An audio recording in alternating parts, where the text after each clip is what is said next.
Salut à tous, aujourd'hui on se retrouve pour parler d'une question qui a déjà été posée plusieurs fois, donc c'est pour ça que je vais y répondre aujourd'hui. C'est faut-il se mettre un réveil le week-end quand on est en prépa ou n'importe peut-être quelle étude supérieure, mais faut-il mettre un réveil le week-end pour travailler ou faut-il laisser son cycle de sommeil se faire et se réveiller quand on se réveille? Alors là je vais avoir une réponse peut-être un peu divisée. Vous aurez peut-être pensé que j'aurais dit laissez votre cycle de sommeil et vous travaillerez après. C'est vrai, c'est l'idée principale que j'ai. Mais après ça dépend du profil que vous êtes. Personnellement, quand je dors, le matin, enfin, je me réveille sans réveil vers 8-9 heures, quoi. Donc ça reste raisonnable. Je sais qu'il y a des gens, si vous mettez pas de réveil, vous dormez jusqu'à midi, 13 heures ou 14 heures. Alors déjà, je sais pas comment vous faites pour dormir autant. Vous devez sûrement vous coucher très tard parce que vraiment, ça m'a toujours fasciné. Les gens qui arrivent à dormir ultra longtemps la nuit. Perso, mon record, c'est 10h30, quoi, et c'est une fois dans ma vie.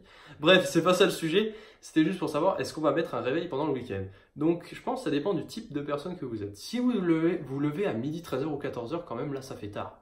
Donc, je vous dirais, mettez un réveil. Si vous levez aussi tard, peut-être mettez-le à 10 heures, dernier moment. Et encore, vous aurez perdu beaucoup de temps, mais je vous dis, mettez-le à 10 heures. Si vous êtes plus du genre à vous lever entre 8 heures et 10 heures, bon, si c'est 10h30, c'est pas grave, hein. Mais juste, si en général, bon, si vous faisiez une moyenne, toutes vos heures se situent entre 8 heures et 10 heures. Ben, je vous dis quelque chose, ne mettez pas de réveil tout simplement parce que, en fait, je pense en mettant un réveil le soir enfin, en mettant un réveil la veille, ben, vous allez forcément moins bien dormir parce que vous savez que vous allez être réveillé par le réveil. Je pense pas que quand vous entendez le réveil à 6 ou 7 heures du matin pour aller en cours, vous êtes super content et vous êtes là, ouais, super, la journée commence. Non, vous êtes plutôt là, j'ai envie de dormir, j'ai envie de me reposer. Donc je pense que si vous vous levez à des horaires raisonnables, on va dire, entre 8 et 10h30 grand max, eh bien, je vous conseillerais de ne pas mettre de réveil. Même s'il y a des jours où peut-être vous allez vous lever à 10h30 et d'autres à 8 heures, ça va être assez irrégulier. Mais c'est vraiment important que en fait, ce soit vous qui vous réveillez de vous-même, sans avoir de réveil et de contrainte, et que en gros, bah, votre corps il vous dise ok, c'est bon, je suis reposé, maintenant tu peux y aller, tu peux aller taffer.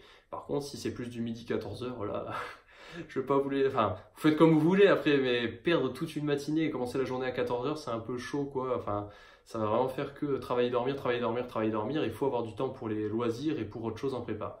Donc voilà, c'était le petit point que je voulais aborder par rapport au réveil ou non. Donc si vous vous réveillez tôt, plutôt, enfin tôt, 8h, 10h30, mettez-en, n'en mettez pas. Et si vous vous réveillez un peu plus tard, eh bien, mettez-en un, ça vous sauvera et ça vous laissera un peu plus le temps d'apprécier la journée plutôt que de faire dormir, se lever, travailler, dormir, se lever, travailler, dormir, se lever, travailler.